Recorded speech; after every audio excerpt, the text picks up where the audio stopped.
Boa tarde, gente. Olha, a variante Ômicron já é uma realidade. Ela surgiu aí, foi identificada entre os dias 19 e 20 de novembro na África do Sul e já foi detectada em Botsuana, na África, em Hong Kong, no Reino Unido, que já decretou a proibição de voos vindos da África do Sul, e já foi identificada ainda na Bélgica, e hoje a Alemanha e a Itália também confirmaram casos dessa variante. Então é muito preocupante porque ela se alastra muito rapidamente. Eu já falei aqui que ela tem cerca de 50 mutações na proteína S, na proteína Spike, e pelo menos lá na África do Sul ela se alastrou muito rapidamente. Em menos de um mês ela tornou-se a variante dominante, com uma taxa de infectividade, de transmissibilidade cerca de 8 vezes maior do que a variante Delta. É sobre isso que nós vamos conversar agora. Eu sou o Paulo Henrique, sou biólogo e dentista, mestre e doutor em microbiologia e imunologia e professor universitário. Convido a você a estar conosco aqui nesse bate-papo. Eu vou mostrar nesse vídeo quais as medidas que nós podemos adotar individual e coletivamente para retardar o ingresso e o contato com a variante Ômicron aqui no Brasil. Então vamos direto ao ponto. A variante Ômicron, ela é o resultado da mutação da variante Delta. Ela apresenta cerca de 50 mutações na proteína S, ou proteína Spike, que é aquele espigão que o coronavírus utiliza para invadir as células e se multiplicar. E potencialmente essa variação na estrutura da proteína S pode fazer com que os anticorpos neutralizantes induzidos por produção a partir da vacinação possam ter dificuldade de se ligar na proteína S, e a variante pode ser mais infecciosa em função disso. Não se sabe, inclusive, se ela é capaz de driblar a resposta imunológica às vacinas ou se ela é mais agressiva que a variante Delta. É necessário um pouco mais de tempo para nós observarmos o comportamento dessa variante. Em função disso, o que é que os governos mundiais fazem? Os governos que têm uma abordagem séria em relação à pandemia. Basicamente, os governos mundiais trancam as suas fronteiras para retardar o ingresso dessa nova variante em seus países e poder compreender melhor a dinâmica desse vírus, a dinâmica dessa variante, e adotar medidas de proteção da população.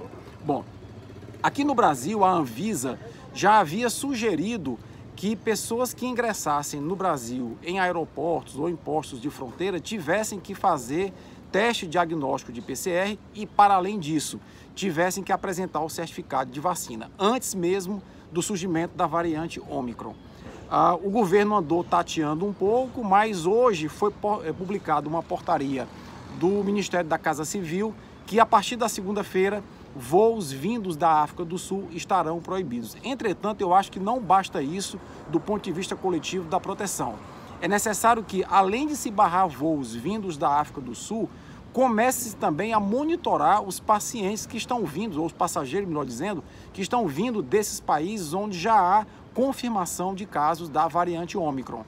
Como é que poderia ser feito dessa forma? Poderia, basicamente, aplicar um questionário na chegada dos passageiros, fazer teste de RT-PCR e manter esses passageiros confinados ou no aeroporto ou no quarto do hotel por 14 a 15 dias, que é o período de incubação do vírus.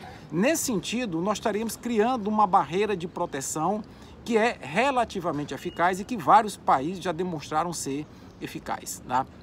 Isso porque nós não sabemos, como eu já disse anteriormente, se essa variante Ômicron ela é mais transmissível. Aparentemente é, porque lá na África do Sul ela subiu feito um foguete. Eu já mostrei isso aqui no vídeo anterior.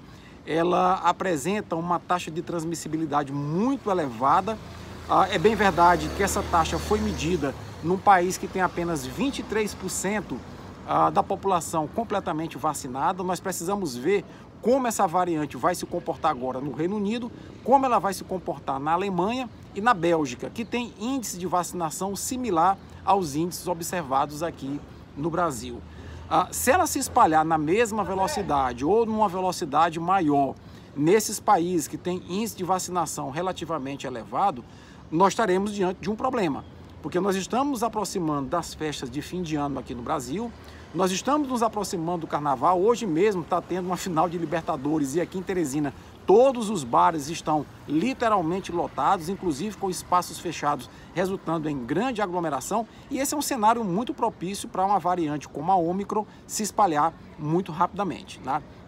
Bom, como eu disse, portanto, é necessário que a gente observe o comportamento dessa variante em países que têm taxa de vacinação similar às do Brasil, para que nós possamos ter uma ideia de se ela vai se espalhar rapidamente ou não.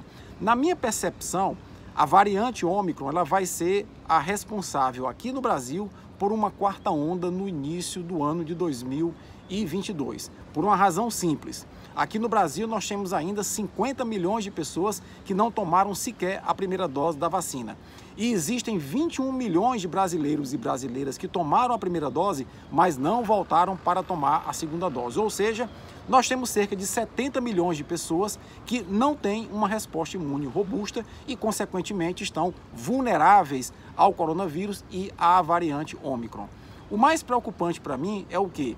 É que desse contingente de 50 milhões de brasileiros que não tomaram ainda nenhuma dose da vacina, estão as crianças. No Brasil, não se começou ainda o protocolo de imunização das crianças. Eu lembro que na América do Norte, na Europa, na China, na Argentina, no Chile, já começaram a vacinar as crianças acima de 3 e acima de 5 anos de idade. Aqui no Brasil, embora o Butantan tenha tentado a autorização para a Coronavac, foi negado, e a Pfizer está aguardando a Anvisa se manifestar quanto à autorização para o uso da sua vacina em crianças no Brasil. Então, as crianças representam o grande grupo vulnerável à exposição à variante Ômicron, que a gente não conhece como se comporta em adultos e em crianças. Então, é necessário que a gente adote essas medidas de contenção, essas medidas de proteção coletiva e fiquemos atentos ao comportamento dessa variante nas 2, 3 próximas semanas nesses países onde ela já foi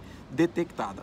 Para além disso, do ponto de vista individual, é necessário que as pessoas que tomaram apenas a primeira dose e não voltaram para tomar a segunda, voltem para tomar a segunda.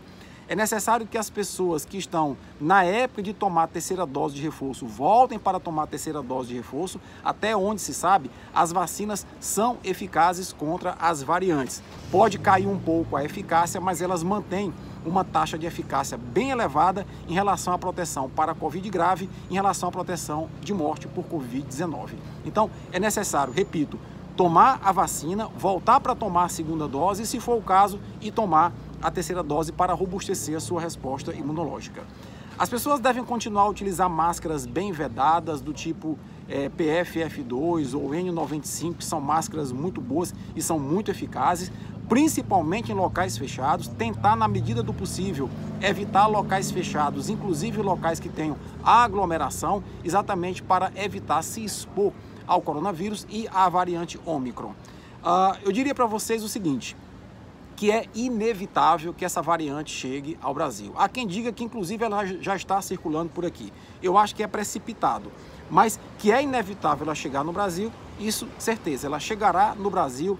A questão é saber quando e a questão é saber qual o impacto que ela vai provocar no número de casos e no número de óbitos aqui no Brasil. Eu estou apreensivo em relação a essa variante, eu não estava apreensivo em relação à variante Delta, porque o cenário era completamente diferente. A variante Delta chegou aqui no Brasil com uma população relativamente bem imunizada e chegou competindo com a variante P1 ou variante Gama, que a gente sabia que era uma variante também de um potencial de transmissibilidade muito elevado. Com a variante Ômicron, a coisa é diferente.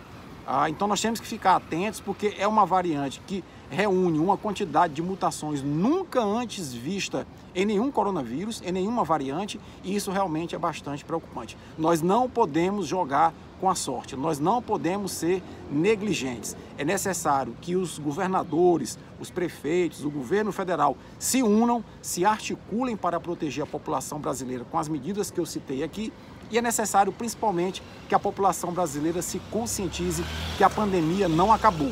Ela está aparentemente sob controle, mas a qualquer momento pode surgir, como surgiu, uma variante que seja mais transmissível, que que possa ser mais agressiva e que possa, inclusive, driblar a resposta imunológica produzida pelas vacinas. Lembrem que quanto mais o coronavírus circula, mais ele se multiplica. Quanto mais ele se multiplica, mais mutações ele sofre. Quanto mais mutações ele sofre, maior a probabilidade de que essas mutações se juntem e originem uma variante. E aí é um jogo de azar que a gente não deve apostar nossa vida nesse jogo.